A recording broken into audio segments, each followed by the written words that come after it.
Greetings, Little Arknight here with my first ever gameplay review video.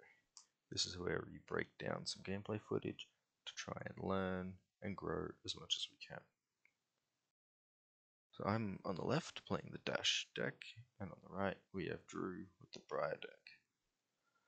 Overall, the matchup is, I think, very 50-50. The Briar deck has a significantly greater ceiling as far as damage, and the Dash deck has a very consistent game plan where it's trying to push out, again, a lot of damage, but because every card in the deck essentially does the same thing, it does very similar thing every turn, but it doesn't have the same explosive potential the Briar deck has to do over 30 damage in a single turn. Dash is kind of capped around the 20-25 mark, and that's on a really good turn. So here we have a throttle boosted in the Tekla Pounder trigger. So it's going to be for 7, but it's just flat damage here, so Drew's not inclined to block. The most important things in these matchups is to get value out of your cards, and blocking the cards to prevent on-hit effects is one way of generating, well, not so much more value for you, but less for your opponent, which in turn makes each of your individual cards more valuable. So here we have a Force of Nature, which these are the turns as the Dash player I am inclined to block. That said, I haven't got a crazy amount of experience with the Dash deck, so as to whether or not all of my blocks are good or not, I am completely open to feedback for that. So here we have This Round's on Me, which allows me to draw an extra card and Drew to draw an extra card. So I actually question whether or not this is something you want to play into the Dash deck, given how well-rounded the deck is. But that said, it can go quite wide, so the -1 effect that the card provides is also reasonably good, and you do generate a lot of value out of it. Plus, playing the second non-attack action generates an embodiment of lightning token to give the snatch go again.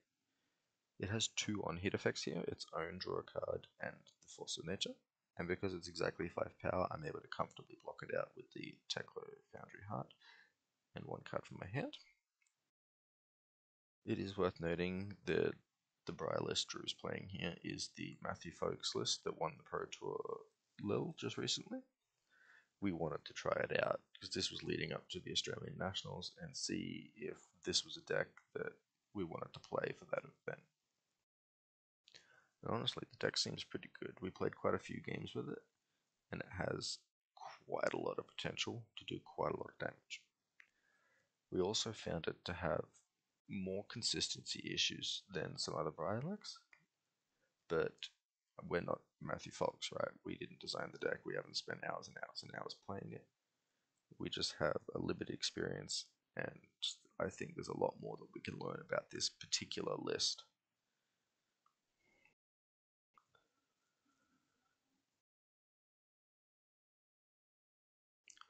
So the longer the game goes, there's a bit of give and take, because if this game goes long enough and I don't threaten Drew's life total enough, eventually he can just find a Chanamat Heroic, maybe even 2, and the damage output of those turns is going to be just more than I'll be able to handle. So I want to close out the game as quickly as I can, try and prevent him from getting those setups. That said, the Briar deck's not going to let up on me either, so I have to make sure I'm still managing my own life total, especially seeing as Rosetta Thorn is a great card to finish games when you've only got Arcane Barrier 1. So I'm heavily incentivized personally not to break the Achilles Accelerator if I can help it in this game, and just leave it there the whole time as a source of Arcane Barrier. So start of my turn, we have the Tekla Core, so I have 2 resources to work with, 4 cards in hand thanks to This Round's on Me, and 1 card in my arsenal. It's a bit of give and take again with the This Round's on Me card, because I'm going to be providing a lot less damage than I otherwise could, but I have the extra card to work with, which was used to block, but overall, it's such a complicated discussion with just that card alone, so I don't want to spend too much time on it. Here's a throttle. This one will be for 6. Drew's just going to take it, and here we have the first T-bone. So this is going to force him to block with equipment. So my game plan here is to play multiple T-bones and try and take either the Spellbound Creepers away from Drew or the Tunic. So here he blocks with the first piece of equipment, Crown of Providence. Second T-bone, so he's going to put the Grasp of the Archive straight in front. And the third, so now Drew has to decide if he wants to keep the Tunic that's about to tick up to 3 or hold on to Spellbound Creepers. Overall, Spellbound Creepers is a really strong card, especially in this Briar deck. It allows you to just go even wider. You can present so much damage with an extra attack. You can activate Creepers 3 times in a game quite comfortably. The arcane damage out of Rosetta Thorn, out of Bramble Spark, Runechant tokens, it's not that hard to keep it around, especially when you've only got Arcane Barrier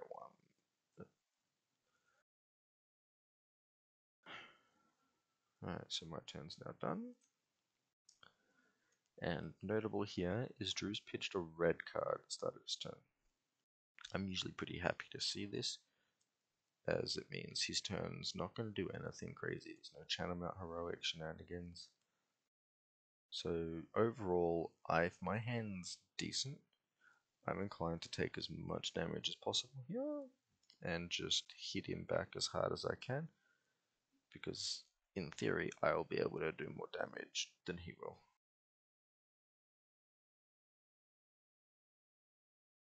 So we have the Embodiment of Earth created, and he's revealed a Swarming Gloom Veil, so I know that this will already have go again.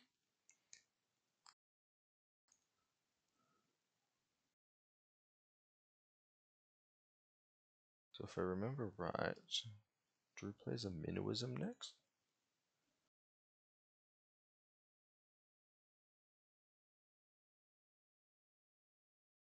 The plays, he's got a few lines here. The first one is to just throw out the Swarming Gloom Veil, because he's already got go again, and it's either going to take some of my life away or one of my cards. Nothing too complicated. The other line here, he has a Minnowism and an Overload in his hand.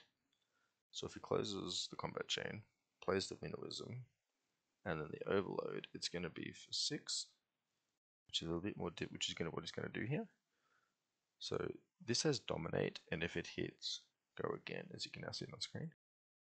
I'm not a huge fan of this play here, because what I can do is block with one card out of my hand, the Crown of Providence, and Foundry Heart, and he'll lose go again, which is a play I actually missed here. I just took the damage, but I would have gained quite a bit of value out of the single block there, because I would have not only presented the 6 life from the Overload, I would have also stopped him from attacking with the Rosetta Thorn.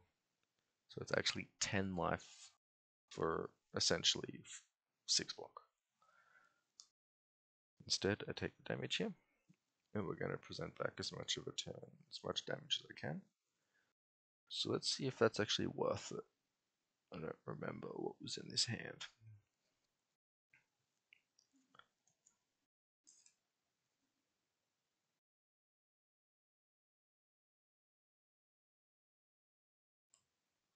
So something that I want to talk about while there's a bit of time here. In games, especially Flesh and Blood, the longer it goes and the more you feel like you're on the back foot, the more likely you are to just start suffering from mistakes. Something that's quite important and very difficult to do is just maintain your composure and try and play to your outs, and you just use your cards as efficiently as possible, especially in these aggro matchups. If you're ever feeling behind, it can be really easy to look at your hand and just have like that little panic attack and not like lose that composure to make good decisions. So here, this comes down to those on-hit effects I brought up earlier. The Combustible Courier is worth an extra 3 damage if it hits on the next card that I boot. So Drew's heavily incentivized to block this out. which is what we see here. And now, this is one of the plays I'm not sure I agree with Andrew's at. Blocking with the snatch to only prevent 2 damage instead of providing, I believe it's yellow one, 3 back to me. It's those small numbers that just put you like a little bit further behind in terms of card value. Like, yes, he would be down on 18 life, but he'd be threatening my life total more than he's protecting his.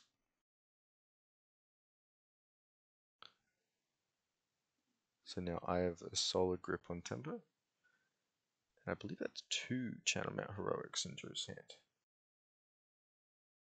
So that's a little bit awkward, because both of them cost 3 resources.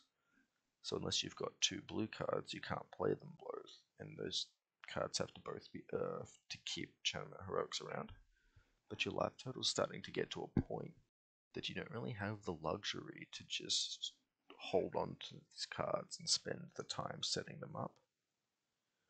So Drew's incentivized to block here already. Another combustible courier, so that's a fair block. And more blocks. So here is where you can't be happy as a Briar player when you're just putting cards out there in front of me. And you might need to take a little bit more risk, especially seeing as I managed to get a maximum velocity out here. I did boost at the start of the turn, close to the combat chain with the Foundry Heart. So I was able to turn that on. And Drew's down to 7, which is a very difficult life total to come back from in an aggro mirror when you're behind on tempo. If you're on 7 life and you have tempo, you're able to maintain your position in the game. But because I have the higher life total, Drew's not got a big enough hand to really present a particularly great threat. I feel really good at this position.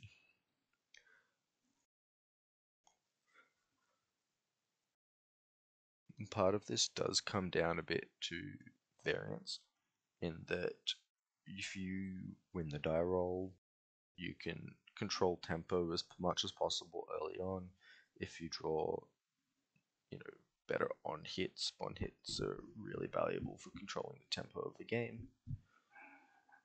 And the high octane here is just going to allow me to present quite a lot of damage. It's pretty hard for you to prevent multiple attacks from pistol when you're playing a deck like Briar. A deck like Oldhim is able to prevent wider blocks, but Briar just has like 1 card per attack essentially if she wants to block them. So Drew now has to squeeze like as much value as he can out of 2 3-card hands and try and crawl his way back up. He's not happy with his hand at the moment, he's just putting cards in front. And I'm going to leak a bit of damage with the pistol from the extra action points that the high octane gave me. So now we're in the exact same position we were before last turn, except Drew has less life. So I'm going to be drawing a back up a new hand, and it's going to be my turn again immediately because Drew has nothing to do.